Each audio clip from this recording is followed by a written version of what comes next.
నేను మీకు ఒక యథార్థం చెప్తున్నాను. భార్య పక్కన పడుకుని భర్త గుండెల మీద చెయ్యి వేసిందనుకోండి, ఇన్ని ఉడుదుడుకులతో ఇన్ని ఒత్తిళ్లతో ఉన్న భర్తకి గాఢమైన నిద్ర పట్టేది. భార్య ఎంత ఒత్తిడిలో ఉండనివ్వండి, ఎంత కష్టంలో ఉండనివ్వండి, ఎంత బెంగతో ఉండనివ్వండి, ఎంత బాధతో ఉండనివ్వండి, ఆమెకి మాత్రం ఉన్నదా?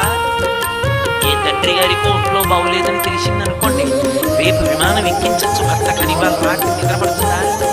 అయినా భర్త